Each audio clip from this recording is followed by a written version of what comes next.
and want to welcome you to the week 2 discussion group for module A3. So we're at the end of November in week 14 of the overall set of 3 modules that you have been working on since late August.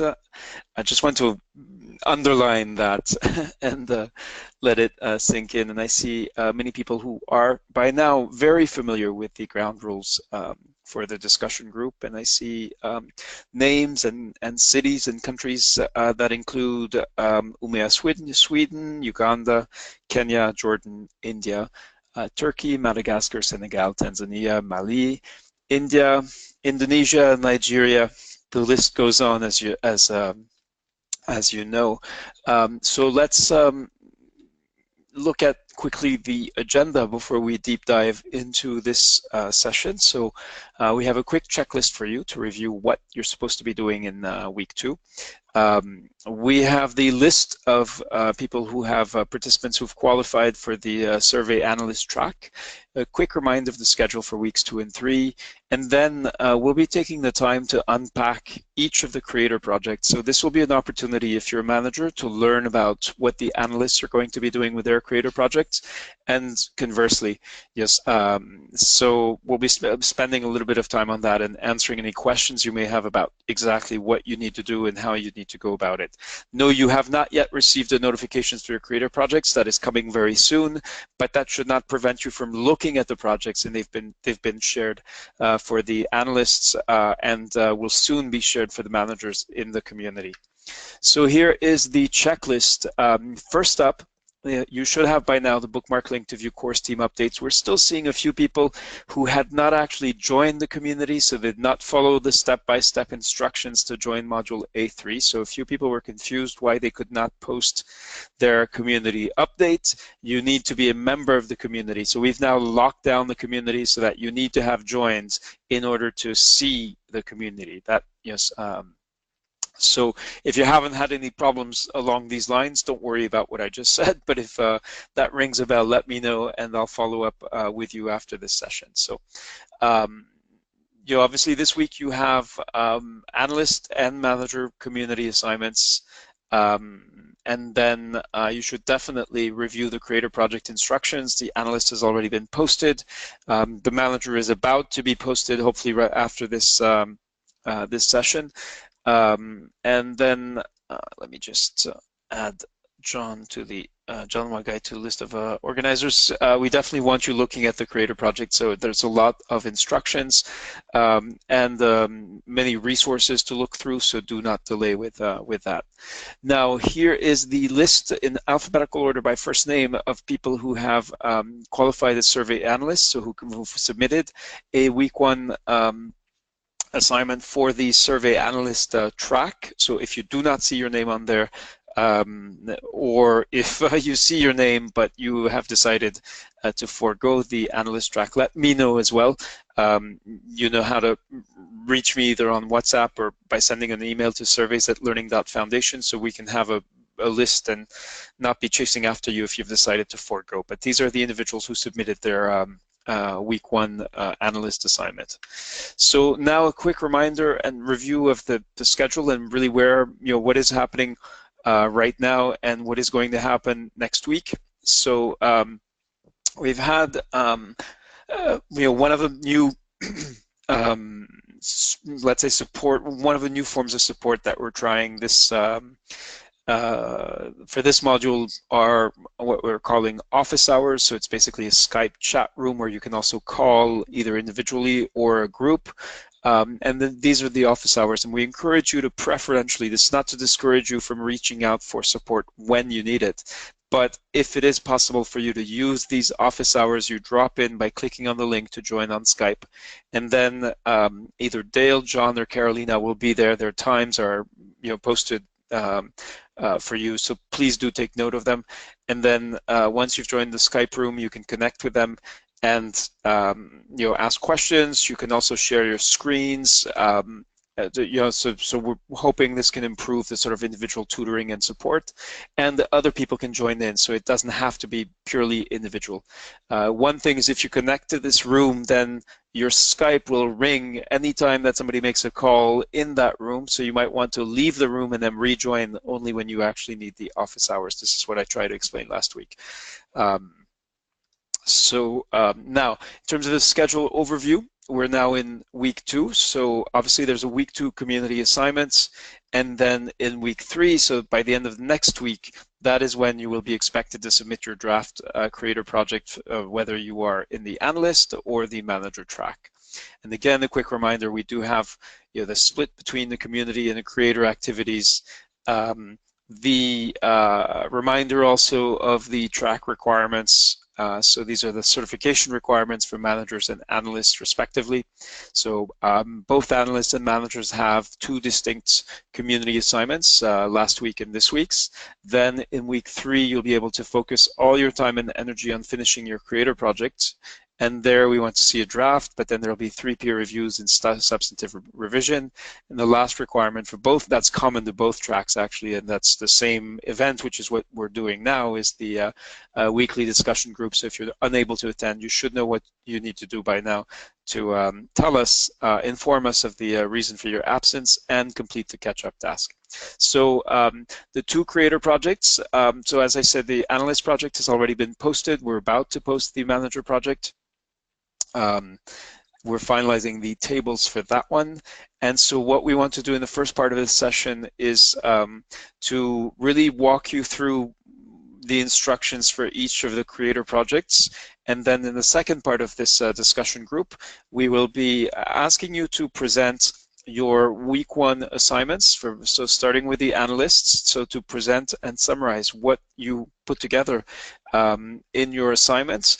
And then we'll be discussing it, so you'll receive feedback from Dale or Carolina or both, and John as well, and from your fellow participants. So that, I see Robin has his hand raised, so let's go to Robin and let's hear. Robin, how are you doing, and what is your comment or question, please? I'm very sorry, Reda, that must be a mistake. I didn't raise my hand. Yeah, I don't have a question at this time. I'll come back to you later if I do. Thanks very much. Okay, you must have accidentally hit then the little icon that looks like a hand, because it appears if you look in the chat in the list of attendees. Yeah, okay, now that hand has gone down. It's off. All right. Okay, well, nice to hear from you. And in any case, even if you have no burning issue or concern. So let's go to Simon. I see another. And Simon, are you able to unmute yourself? And do you have a comment or question? Okay, Simon's hand has also gone down. All right, I'm not sure what happened. This is the first time, and I hope this reflects your enthusiasm in the for the. Okay, Simon. Okay, your hand is now back up, and your microphone is briefly unmuted. Yes. Hello. Yes. Hello, Simon. Go ahead, please. Yes, I think the hand being up is like sort of in default initially, so it's just another thing. Maybe as we mute ourselves, it's something also to check. But I'm just looking forward anyway to the discussion, and if at all there's more insight on waiting, because it seems like there is a lot that we have to learn and appreciate about waiting. That definitely will come through the discussions and even the creator projects. Thank you. Okay, thank you, Simon. All right, so to walk you through the creator project for survey analysts, I'm going to hand it over to Dale. The slides are really verbatim what you will find in the creator project instructions.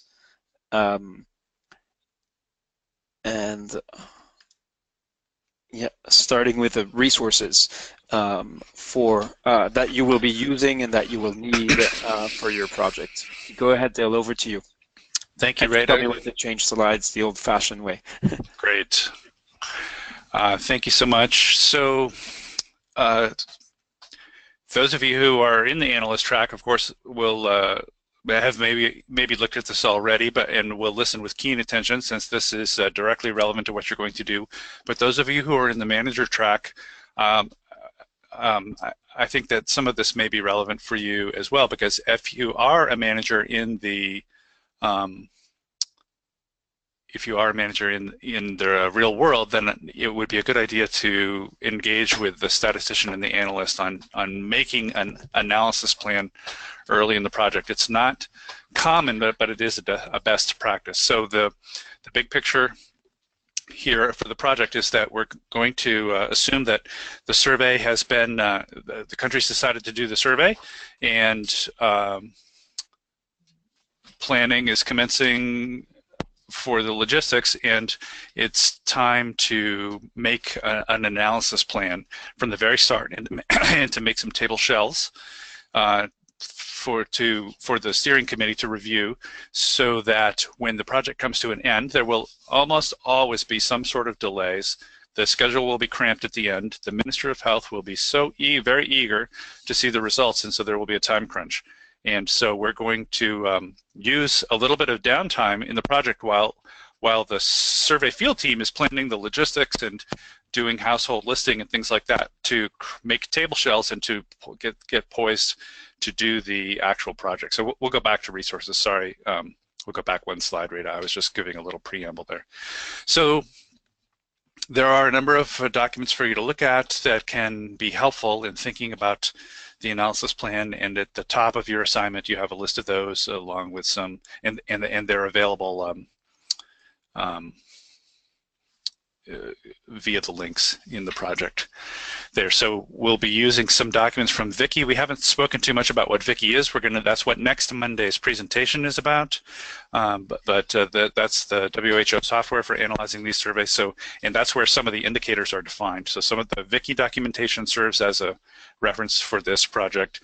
And then we're going to use some real data. So we're going to propose table shells as part of the project, and then we're going to have you fill at least one of the tables, write some code to fill at least one of the tables with real data from a real survey. And so we have the data set with data from 11 states from Nigeria. This is a real data set from the recent survey. Next slide, thank you.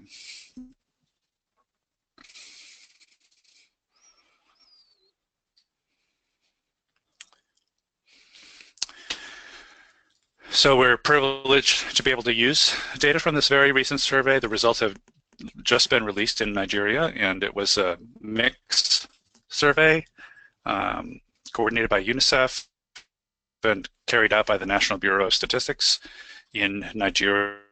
We're providing data for 2 of the 6 zones. We don't need to overwhelm you, but we're providing data for 11 states, from the states in the Northeast zone and the states in the Southeast zone.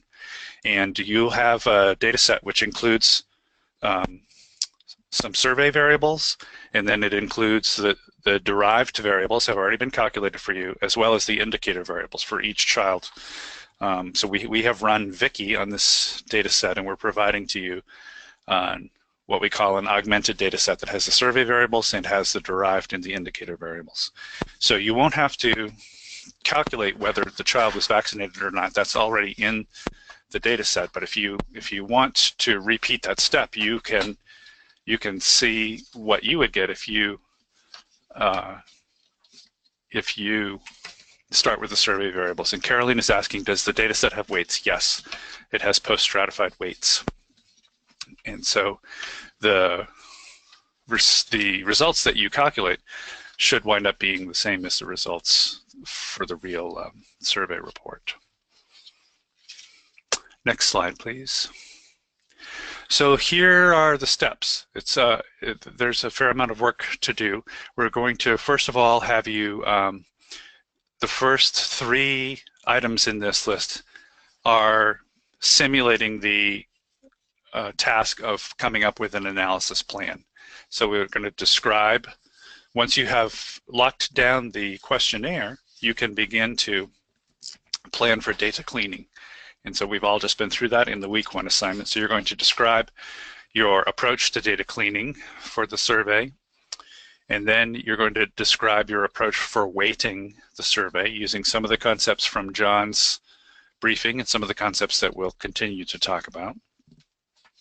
And then you're going to prepare some table shells. You don't need to prepare shells for all of the tables that might appear in the report, but we're going to have you do it for 5 different indicators. So where you are proposing to the survey steering committee what the tables would look like. These will be empty tables. You'll provide the column and the row headers and maybe fill in some footnotes.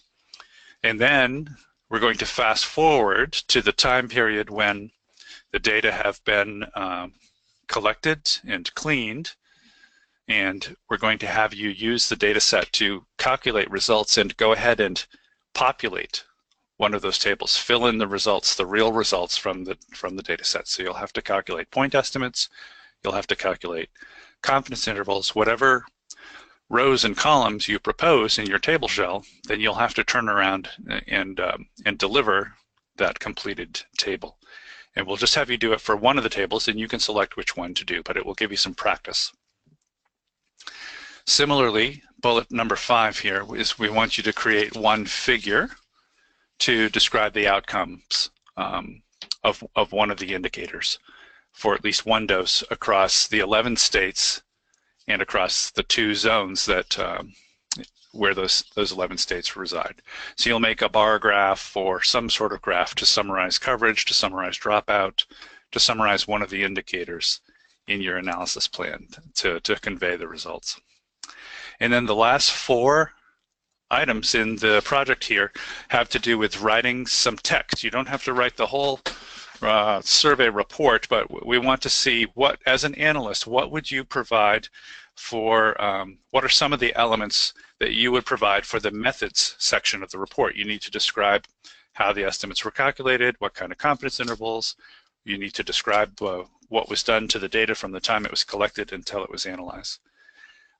You'll provide you'll take the table that you have populated and you'll write a few sentences to summarize the results in that table to use the coverage results in a sentence.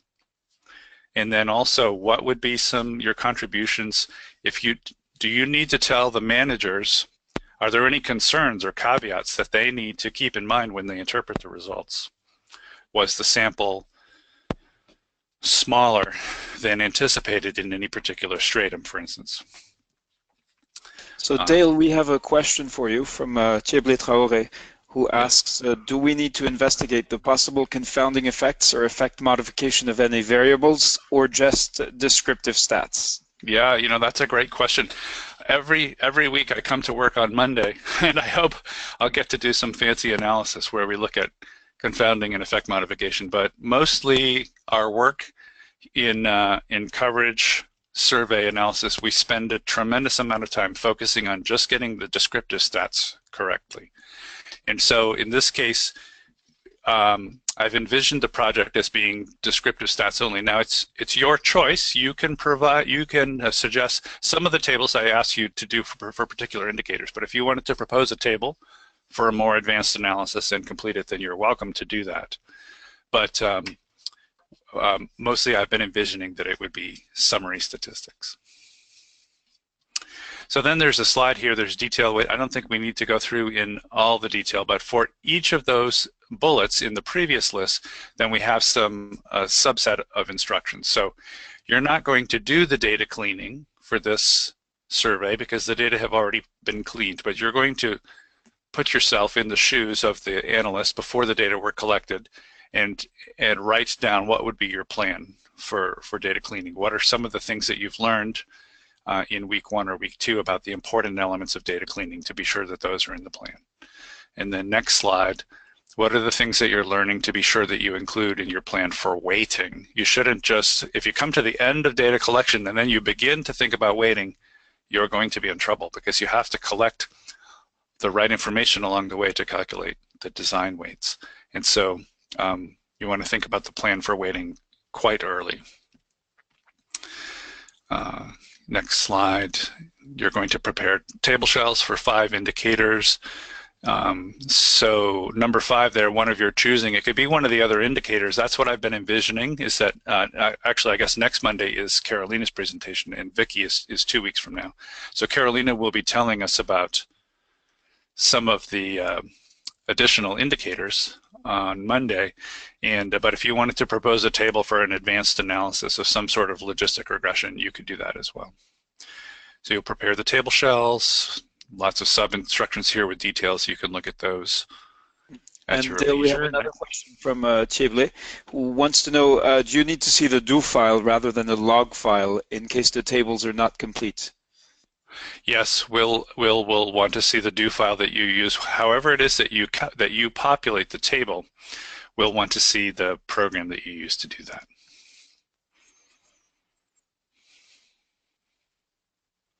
Next slide, please. And then, yes, so here you're going to actually put the results in. You're going to calculate it. You have the data set. You have access to EpiInfo. We'll talk about it more this week. You can have access to Stata 15 if you want. You're going to calculate the results and put them into the table. Maybe you will be calculating the results one by one and doing copy paste, or maybe you will be writing a program that actually exports the table. But you're going to fill in the table. Jethro has a comment here saying that the do file won't be possible. Yes, but there will be some sort of syntax that you use to calculate the results. So if it's SPSS, that's fine. If it's syntax in EpiInfo, that's fine. But we want to see a detailed description of how you populate the table. Next slide.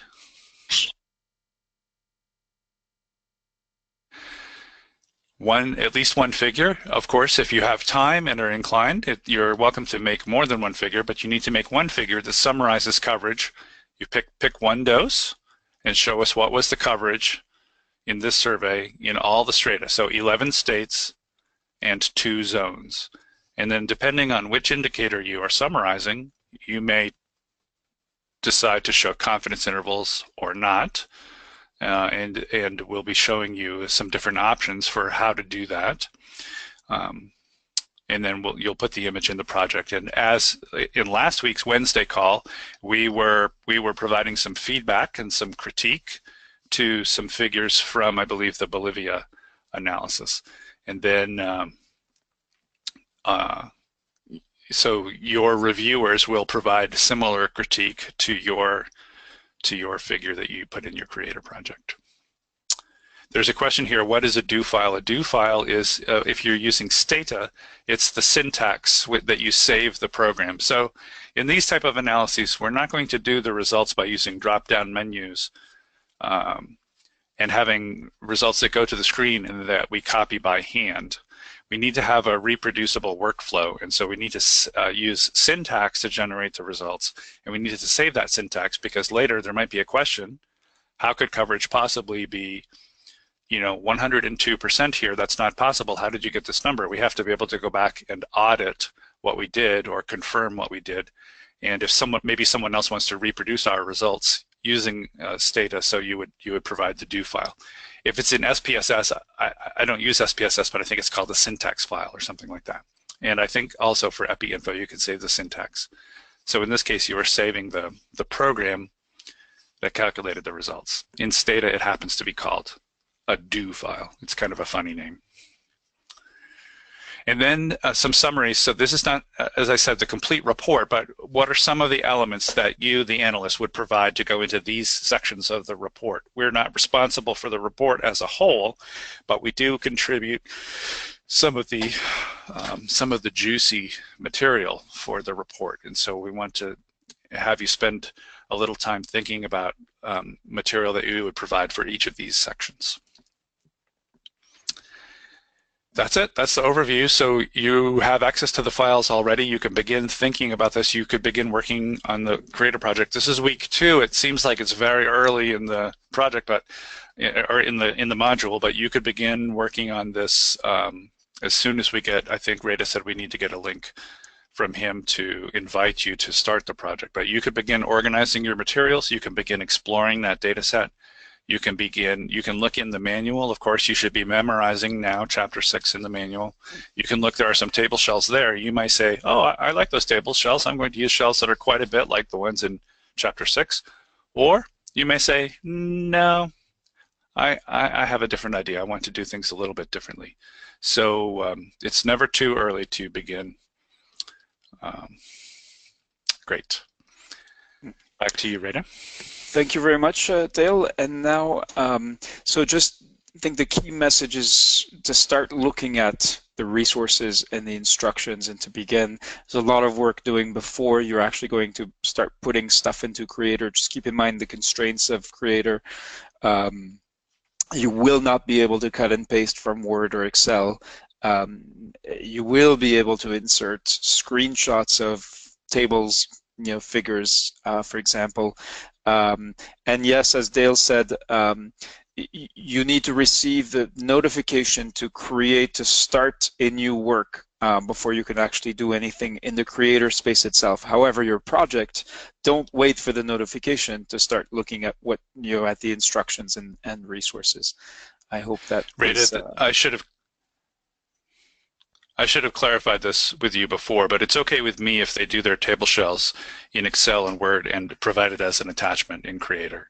I don't think they need to wrestle with getting it into a Creator table. Okay, it might make it. Okay, that's very kind of you. It might make the task more difficult for some of their reviewers, but yes, but certainly we'll keep that in mind. Thank you, Dale.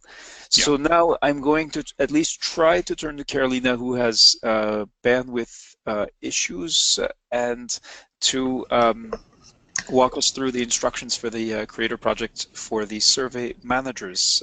Carolina? Hello. Is it okay, the sound? Loud and clear. Oh, good.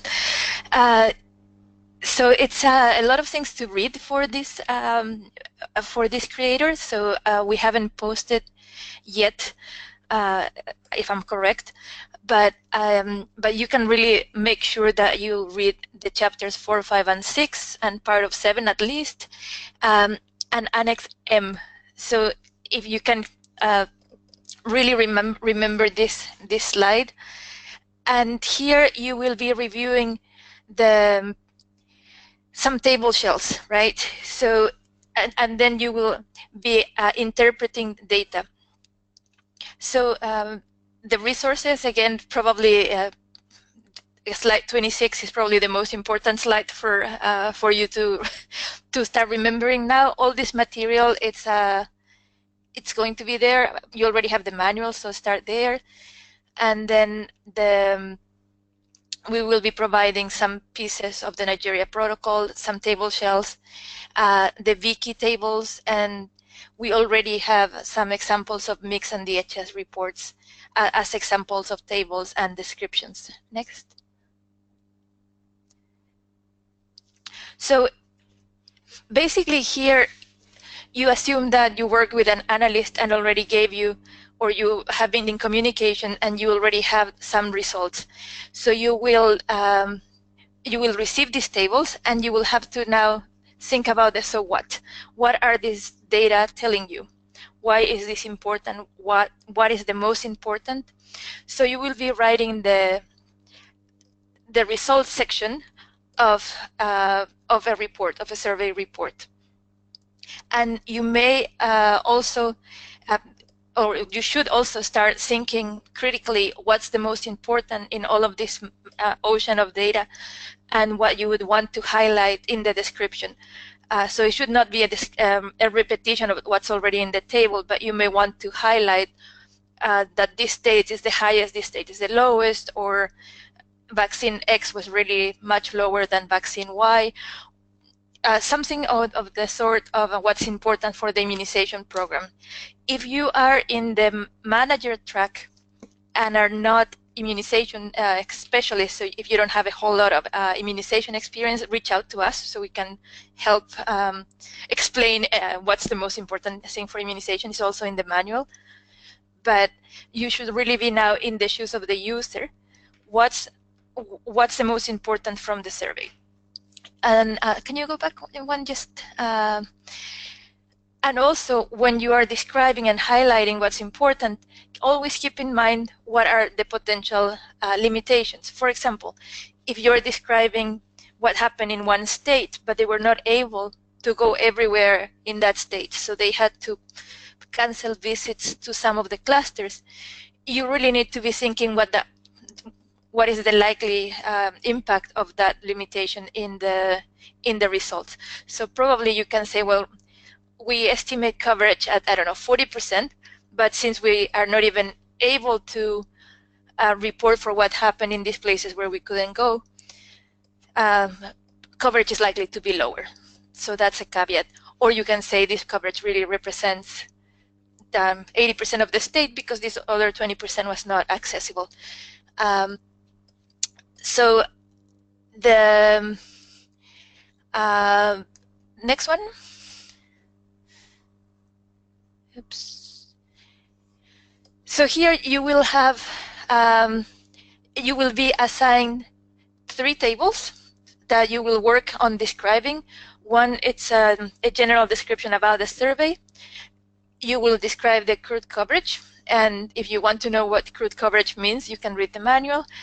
And then you will be looking at dropout, and you can look at dropout between different vaccines. Basically, children who got earlier vaccines but did not continue receiving the later vaccines. The most traditional one is the first dose of a diphtheria, tetanus, pertussis containing vaccine, and then not having received the 3rd dose. And then we'll give you options of table 5, 7, and 8, and you will pick another one to describe what's important in those findings. And you will do also from any of this data, you will pick something that to you is important and will create a visualization. That could be a graph, a map.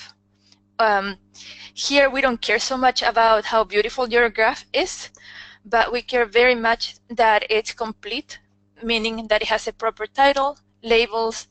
So if worse comes to worse, you can even do it by hand and take a picture of it and put it there. But the important thing is that why are you thinking about visualizing the data for that particular indicator? What do you gain by showing a visual?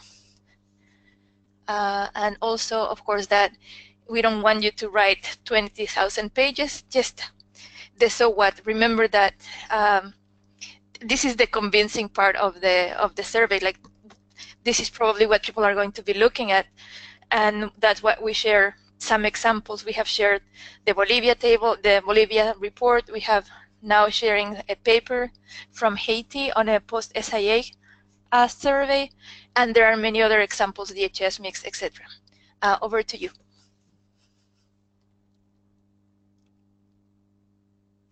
Right, Carolina. So yeah, do you consider that you've covered the sort of 2 key steps in the Creator project?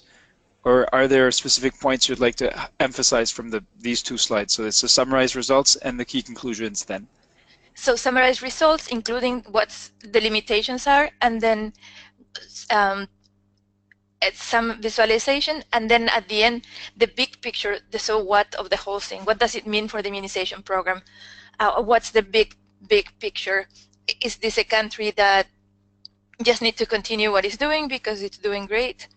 Is this a country that needs to maybe do a study in some places because the coverage is really, really low compared to the rest? And of course, with the survey, you wouldn't know exactly why. So you may even propose a missed opportunity study, or you may propose some other more qualitative. And I want to give the mic to Felicity if she's there, because I think we have been, of course, this training is about surveys, but surveys.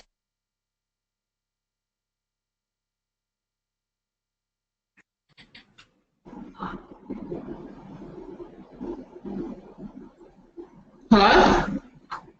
Carolina, I lost you. I don't know what it was you wanted me to say. If you can, hi Felicity, if you can emphasize a little bit of when they have to interpret the results of the survey, what is the big picture and the other types of studies that they can propose from a survey to understand more qualitatively the issues. Oh, okay. Okay, thanks. So can people hear me? Yes. Yes. Okay, hello everybody.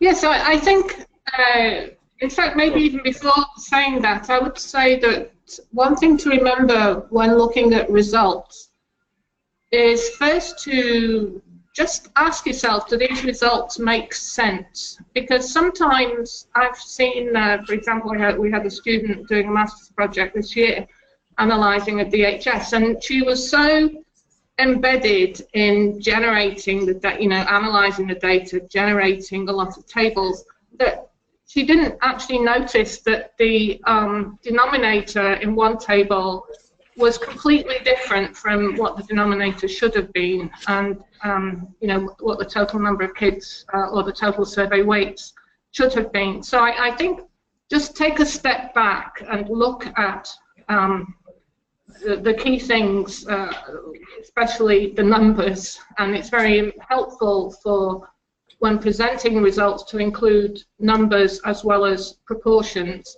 so that these kind of checks can be done. So I would say the first thing for someone looking at results is to ask yourself, do these results make sense? And often you'll find if they don't make sense, that actually there's a mistake somewhere along the line. Or it could be that there was a bias in the survey, or sometimes we do get results that we weren't expecting. But I think it's always helpful to have that step. And then in terms of using the results and what other things you can do, then I think Carolina started to mention dropout, of course, is one thing that we find very commonly. So coverage of third dose of DPT-containing vaccine or coverage of measles vaccine is much lower than coverage of the first dose of DPT. And the survey may or may not have had any questions asked that would help you understand reasons. But quite often the reason for dropout is related to the provision of health services. So parents have been able to access healthcare to start the schedule, but haven't come back to complete it. And it may be because of obstacles, difficulty in getting there, or informal charges, or the health worker is absent a lot, or something is putting the mother off returning, or maybe she just hasn't been told well, it hasn't been explained to her why it's important to come back. So it's often useful then to follow up by doing either supervision. You can find a lot of useful information just by doing good supervision, or by doing more formal assessments at health facilities.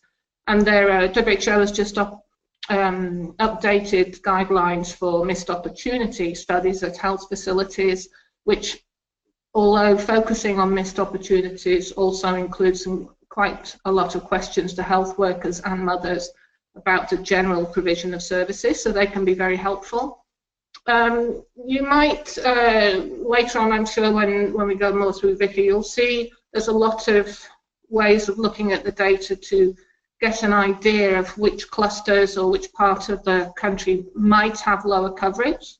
The survey may not be powered to tell you that precisely, but you might find there are some clusters that are outliers in terms of having very few children vaccinated. So then that might be an indication to go and investigate that further. You could go to the village or the part of the city where those clusters were and just go door to door and check every single child and do like a mini census of children in that area to find out more. So I think the coverage survey is often just it will throw up some clues and suggestions about what might be working well and what might be working less well, and then you can use supervision, health facility surveys, censuses in different areas, focus groups within communities to try and find out more that will help the manager decide exactly what to do next. Thanks. Yeah, thank you, Felicity and Carolina. So we have some questions in the chat from Janet Ousley. Could you remind us which section of the manual has more of the basics on immunization and coverage, or are there other resources that you would recommend that would give non-clinical epidemiologists in the group more general vaccines background? Things like global coverage information, variations on schedules, various vaccines, side effects, etc.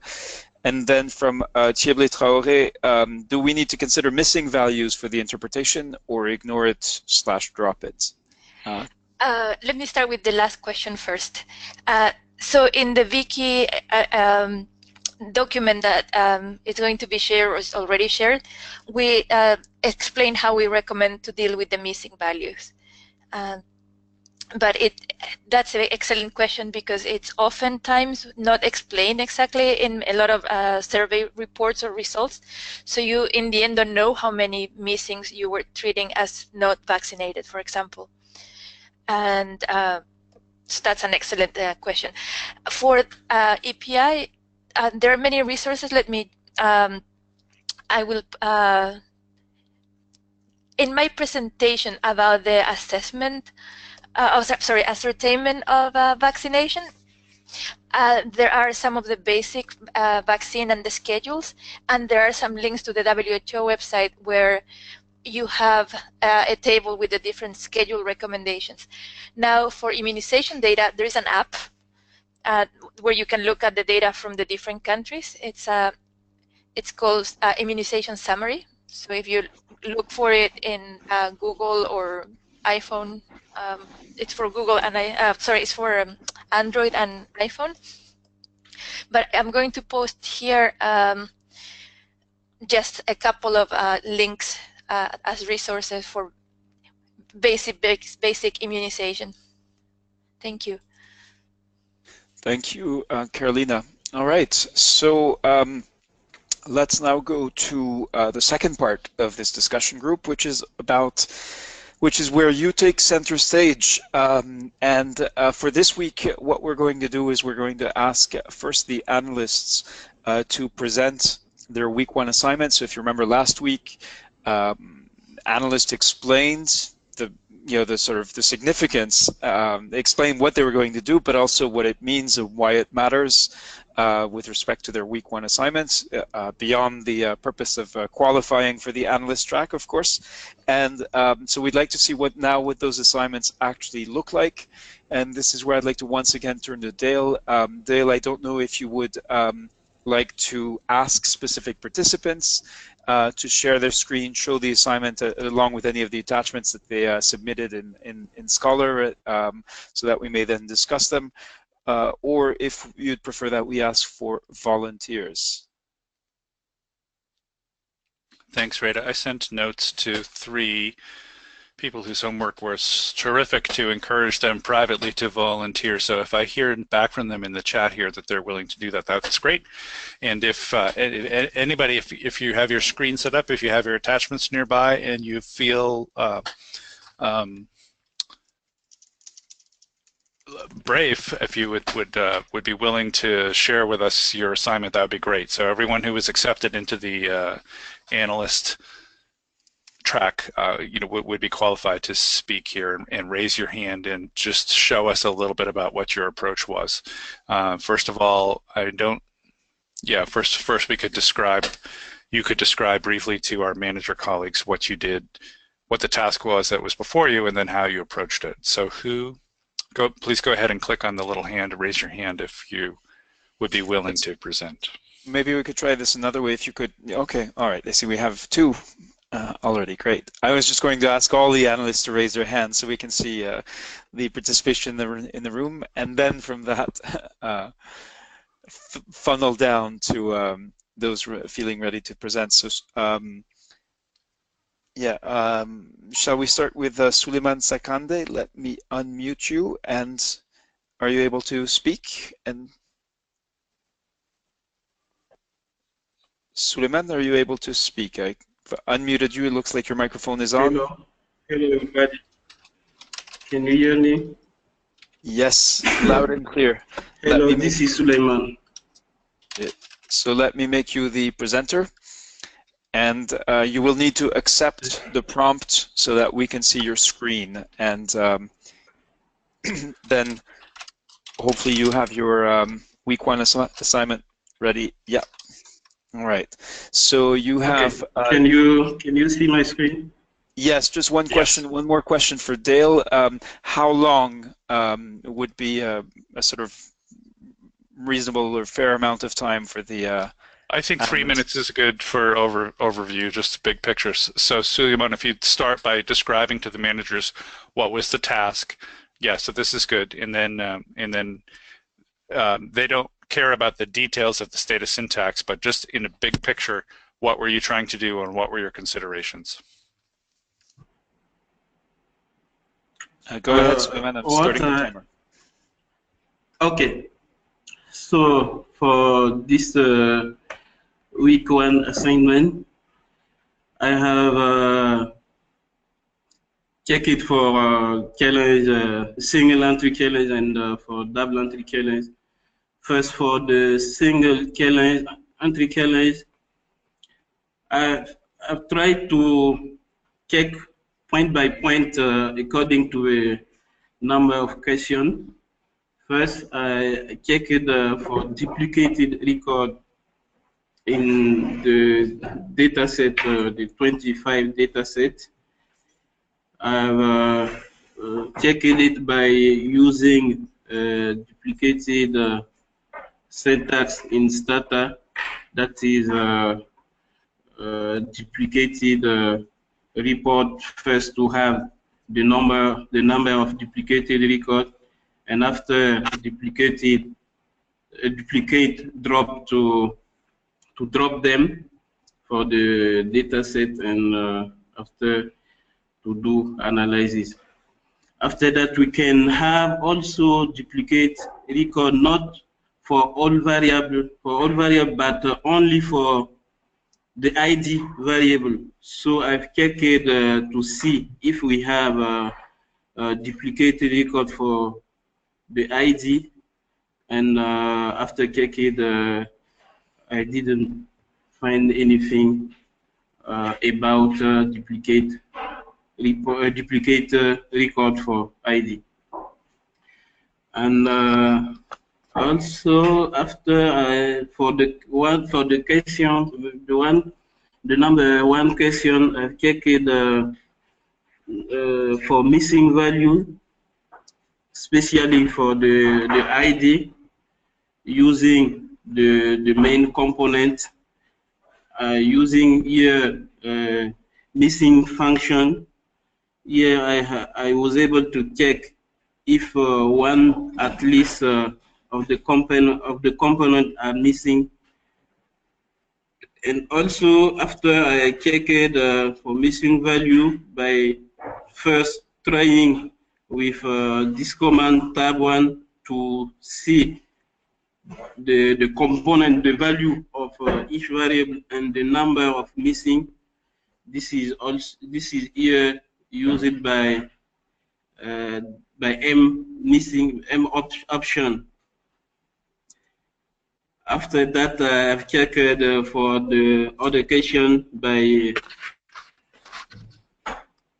using here for date, using MDY function to calculate date for each variable.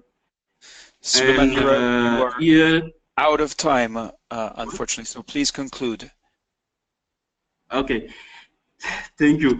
For many of the questions, I've used a loop. I use a loop to check, as we have many variables having the same format. For example, here we have date of vaccination. Most of date have the same format, so I've used it here, a loop. Thank you. Thank you very much, Suleiman. I'm now going to turn to Dale for some for feedback on your presentation. Great. Thanks so much for stepping up to present. So this is a look for those of you who are not Stata users. This is has been a detailed look at the syntax that Suleiman used to look for data quality problems. The context of this homework problem was that two different data entry analysts had entered the data from the same survey. So we're doing double entry here, and then we want to check to see if the values that they have entered are sensible, are they even plausible and allowable values, and so do they pass some individual checks. And then the double entry challenge was to say, when Billy and Bobby both enter the data, which elements do they enter that are the same? We're not too concerned about those, but are there data elements where Billy types one thing and Bobby types something else? So we know one of them must have made a mistake, and so we want to highlight each of those elements that are discordant, so that the data manager, the survey manager, could go back and pull the paper form and resolve the conflict. And so this is a look at Stata syntax to solve that problem, the big picture of what they're doing. Okay, thank you, Dale. All right, let's. We have 10 minutes left in the discussion group, so I'm going to go to AJ Goel. And let's see, okay, are you able to speak, AJ, and welcome. Hello, can you hear me now? Very faintly. Is there a way for you to speak up or to increase the input level of your microphone, please? Okay, is it good now? It's slightly better. If you can, is there a way for you to get closer to wherever your microphone is, if it's on your laptop, just to speak very close to it? And I will go ahead and make you now the presenter, so you need to accept the prompt in order to begin sharing your screen.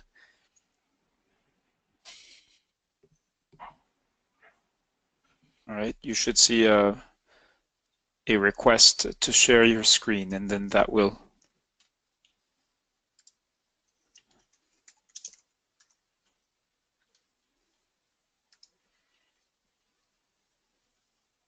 Okay, AJ, do you see the prompt? You should be able to share your screen, and it looks like you're now muted. All right, we'll come back to AJ. Let's go to Balram Bui. And you'll need to unmute yourself. Yeah. Yes, hi Balram, how are you doing? Thank you. So I click on show my screen, right? Okay. Yes, here. That's correct. Yeah. All right. Thank you, Reda and Dale. So the assignment, the week one assignment on analysis track last week. So we had 2 sets of data, and we were supposed to examine the data set for the quality. So when it comes to quality, generally we have to look at basically I looked at 2 things. One is the value that are extremely high, extremely low, or that are invalid based on what we know from the questionnaire, from the questionnaire given to us. And other one is the missing values. So there's 2 values were the one I think I looked at. So my strategy was to look at those 2 errors. I use frequency commands. By the way, I use epinfo to do that, because epinfo is what I'm familiar with usually. And knowing the frequency, and you will know we can compare the valid values in the data as well as in the questionnaire. So if there is any values which are not to be there based on the questionnaire, and if we see those values in the data set, then certainly those are invalid values. So we know that. So then we can see what those records are. The other thing, and also looking at the frequency, we can also see if there are some values that are too extreme, especially in the case of continuous variables where people are allowed to write any numbers they can. So that's the thing. So after we know from the frequency what are those for certain variables, checking certain variables, those invalid values or extreme values or missing values, then I can list out, screen out only those records that have that invalid values or that have those missing values. So that's the second part of what I did. Then third part is then I put that I took that list of variables where we have problem along with the ID variables. So ID variables include stratum names, cluster name, household name, and child name. So Let's have a quick look at that, Balram. This is Dale. Let's scroll down and show us your output. So these are the tables that we would give back to the data manager, and we would say these records seem to have a problem. Could you please go and check and fill in the missing values? Exactly. So I want to show that one. This is the one example. I would give that back to. Sorry.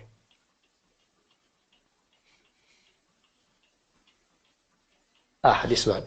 For example, this one has a problem with the cluster ID as well as stratum ID and cluster IDs. While stratum names are all there and the cluster names are there, but some IDs you are are missing. out of time, so please conclude, please. So then, based on that, then I have given the additional space where they can write, okay, for this one, actually this is what the value is. So they can fill this part out, fulfill this part as a correction to what is missing here or what is incorrect there. So this is a kind of table strategy I give out to them, and also I also use the double entry strategy challenge. We'll probably have to skip that today because of time, but thank you. Sure.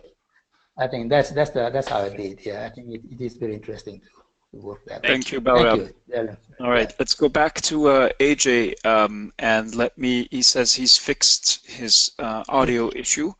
So yeah, can you hear me? Yes, we can, and we can see your screen. Okay, right. Thank you very much. So what I did, I opted for double entry challenge, and then I used two tools to analyze this data. One is R programming, and then I exported data from analysis from R to Excel, and I will show you the R code first and what I did in R code. So this is a very small R code, and this is a generic R code. Anyone who want to compare two set of data, assumptions here are that the same number of variables should be there. So this is the first file. I use this library, and this is the first file. This is second file. So I read into data frame. Then I combine these two files using full join statement of this dplyr library. So what full join does, it mixes two files and tell you it assigns one data from one frame as .x and then another data set .y. So the variables names are same in between two data sets, and xi and y added to their. So then I check the whole data and run one by one. So this small code anyone can use for it's a very generic one and can be used for. Then I exported this file to Excel, and then I further analyze my data in Excel. So what this is produced from R code. So for each, so I created a unique ID for each and every observation or row in the data.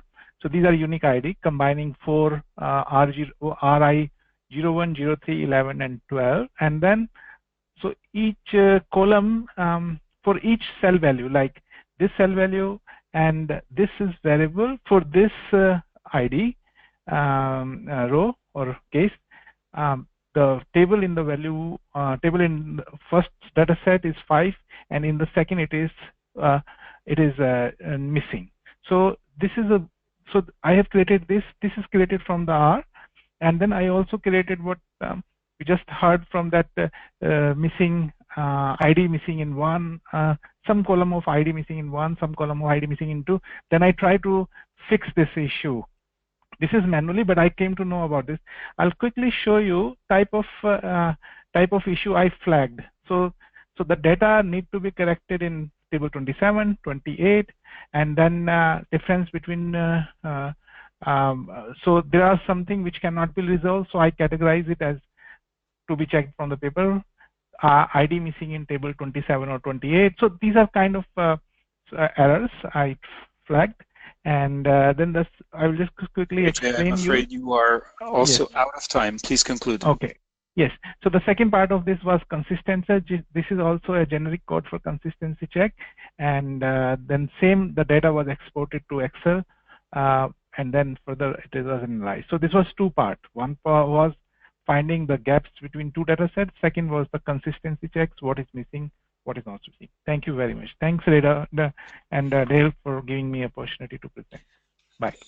Thank you to all three of our presenters. We technically have 1 minute left. We'll be staying over with John Wagai to answer any burning questions and issues. But in order to properly conclude this session, I feel it would be very important to hear from at least one of the managers. If you understood, if it was clear for you based on for each of these three presentations, what exactly the analysts have been doing and why, and two, what is the output, just sort of saying, or why you as a manager would be interested in that, and if not, what would you want the analysts to change to improve the clarity of their presentation, knowing that it's on the spot, it's 3 minutes, it's a very short time to explain some quite a bit of work that they've been doing. So any volunteers for this task? I see Simon's hand is raised, but it's been raised for a while, so this may be by accident. So we do need at least one of the managers to step up, please. And again, if this were an analyst who'd come to you in the real world with this about a survey that you're actually working on, what else would you want to know, or what? That's what we're interested in. Okay, I see. No takers, so I'm going to ask Dale, or actually to ask Carolina. I think that's more logical. Carolina, if it would be good to hear your feedback to the managers about their presentations, keeping in mind the constraints and the. So I have seen a lot of the managers' work. I haven't had much time to post my comments to them. We'll post considerations soon. In general, I think the managers have done a good job. So you had a specific question, and I'm not. Yeah, my question is, from the manager side, having listened to the analyst presentations, what would be your feedback to the analysts on the ones who just spoke? Yeah, the ones who just spoke. Yes. I think they were spot on in the sense of exactly looking at unplausible values, looking at differences between the double entry, and that's why it's so important, double entry, because then you check against the form, and yeah, the form may be wrong too, but it will have one result, so you can correct the other file and end up with a more cleaner database. And I think it needs to be a bit of a dialogue, because some of the values that may sound implausible may actually be there in the card as such, so that that's when taking pictures, for example, helps. So my comment to them would be, just be always very mindful about the dates, because that's what we will be very interested in looking at. So look in detail at missing dates, at dates that are not making sense, children born before they were, children vaccinated before they were born, or vaccines in the wrong order, that kind of thing. If you when you create your checks for the data cleaning, always be very mindful of dates. Thank you. Thank you, Carolina. All right, so we're now 3 minutes over time, which I apologize for. And so if you need to go, please do. The formal discussion group for this week is now over. If it leaves you thirsting for more, then head for the Scholar community, where you can follow up with comments and questions. We'll be posting the recording Today, not tomorrow or next week. For this week, we know there's there's quite a lot of stuff demanding that's coming up very quickly with the creator deadline, and I believe and I'm hoping John will be able to stay over as he has kindly offered to do so in previous weeks to answer any burning questions you may have, I do have one technical issue that's been sort of a bugbear for one participant, and I by no means mean to embarrass him. I'm hoping to solve his issue once and for all today, but I see he's actually left the session. Okay.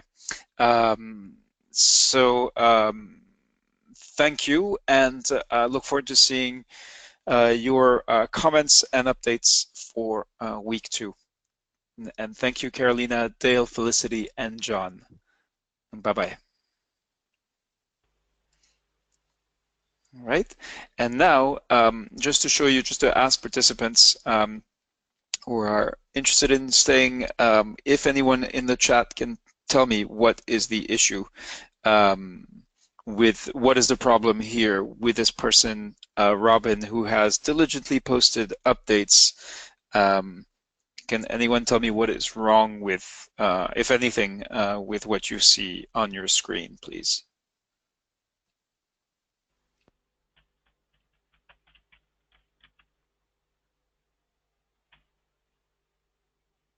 Okay, Simon says, yeah, and Aliu says the updates are on his personal profile and posted on the personal page, not in community. So many of you obviously right away recognize what the problem is here. So indeed, when you log into a community, when you log into Scholar, the first thing you see is your personal profile. Now, your personal profile contains the activity stream that shows you everything happening across all of your communities and peers that you are linked to, connected to. And you do have actually an option here called updates, but as you can see, it's updates on your name, meaning on your personal profile, and so that is not what you want to do, and that's what this participant has been doing consistently. So, and we know that with module A1, there were maybe 10 or 12 people who made that mistake. So I thought it'd be worth pointing out again to make sure no one is doing that now. So just as a reminder, in order to correctly post an update, you need to be looking at the community where you want the update to appear, and then here you then click on updates, and here you can add your update, and you can see here that the update is being added to the module A3 community. To answer Knur Fatean's question, is it possible to sort and display comments from only one participant in the community? So you can do this, yes. What you do is you go to the person's profile, and then you can do this for yourself, but you can also do this for others. So here you have your activity. And remember, I just wanted to get this out of the way, but if you have questions about Substance for John Wagai, please do ask them. I also want to encourage you to, if you were not able to attend his workshop on waiting on Monday, where we had several members of the course team taking part and contributing, to go and look at that resource that's now been posted in the community. So just to answer the question, so in your activity or in the activity of a peer, you can actually see everything they have posted, including their comments. So for example, here I commented on an update. Actually, this is for another course. Let me look at a survey Scholar example, but you can see everything that you've done in your activity, or you can do the same for a peer. So if I wanted to look at, say, Monica DeCola and what she has been doing in the course, here again I have a recent activity, and I can view all, and this is how you can find everything that a participant, whether that's you or someone else, has actually been doing in the course. So in Monica's case, she's posted the assignments, has not actually had comments, but you can go look at somebody's profile as long as they've peered with you. If not, you can request. So let's look at Lorenzo Subisi. Is Lorenzo? No, Lorenzo's not in the community. And here, if you go to recent activity, then click on View All at the bottom. Here you can see everything that Lorenzo has done. All right, I hope that is useful. Sorry if there's no sound. Is anybody else having trouble with the audio? I know many people have reported this is an issue today. I can hear you loud and clear. Okay, great. Thanks, Dale. Yeah. Okay. All right, so I think that's it. In terms of what you're looking for this week, you're looking for the notification to start new work in your Creator project. And again, the trick there is to actually click on Start New Work. Do not try to use an existing Creator project and somehow connect it to the course. That will not work. So you need to wait until you receive the notification, and then you'll be able to start. The other thing that's going to be that I would expect is going to be kind of challenging for people is, or potential pitfall is, you're now going to have, well, so 8, 9 works in here in Creator. So when you receive that notification, you can always go to the correct Creator project by accessing it through the notification. But you can also find all of the works that you've either authored or peer-reviewed by going to the Works panel in Creator. And you can actually show the ones on which you're a creator, so you're the actual author, and that will show you just the 3 works, one for each module that you have prepared for the course. And of course, you'll want to go to the one the A3 Creator project. If you want to find the ones that you've peer-reviewed, then you would look at the ones where you are a contributor. So that, yes, that is one thing I'd like to give you a little heads up about. So I'll stop here. That's it for me. If there are any other additional questions on the About Scholar, about the course process, I'm happy to answer those. But also, I want to encourage you to, if you have questions for John, about any of the either further questions on weighting to perhaps carry over from Monday, or just questions on either the analyst or the manager tracks. I see that Dale and Carolina have also both stayed on, so really appreciate their staying on, and this is your opportunity to make a good use of this resource. The discussion group tends to be very structured. We want to get certain things done. Here, this is your chance to, yes, ask whatever questions or concerns, or share whatever concerns you may have.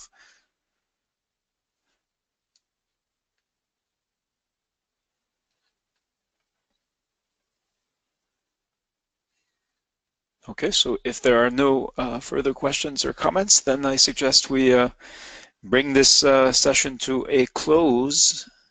And thank you. Okay, Onojo says that yes, indeed, I did add the share rapid monitoring and vaccination campaigns during emergencies. I'm unable to view this material, so oh right, and AJ has asked several times about the module A1 final results. We've got them, and we'll be we'll be sharing information about certificates very soon. And we'll be also sharing the list of the certification requirements will be sent by email for each person for module A2 very soon. So we're working on the compiling the results to the best that we can determine what you're actually produced and identify any gaps, and then if not, yes. If you have no gaps, then confirm that you've actually met all of these certification requirements for module A2. All right. Okay.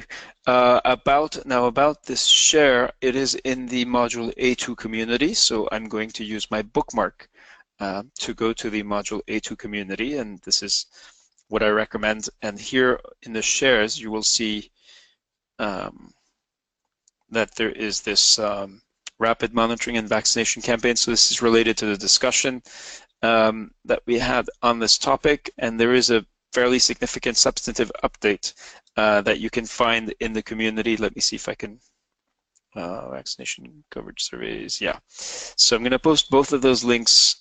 First, a link to the, this is the link to the, whoops, I'm just I need to post to everyone. This is the link to the update, and then this is the link to this new resource. So the Rainey paper on rapid monitoring in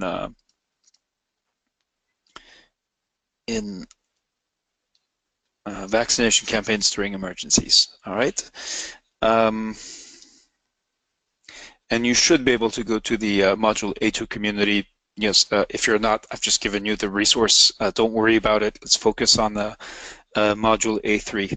And apologies, there do seem to be at least 8 or 9 people who've experienced connection difficulties. So we'll be posting that recording and the full update today to make sure that there's no delay, even if you were unable to attend live. All right, so I'm just going to unmute everyone, and thank you for staying on, for attending the discussion group, and thank you to Carolina, Dale, and John.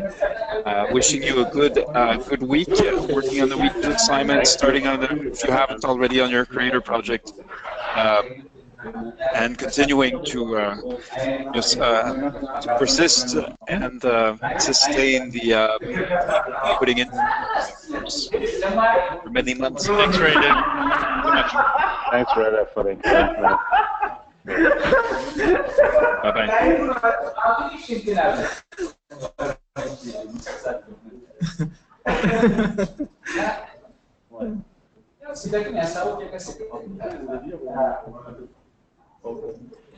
I'm Ferrino.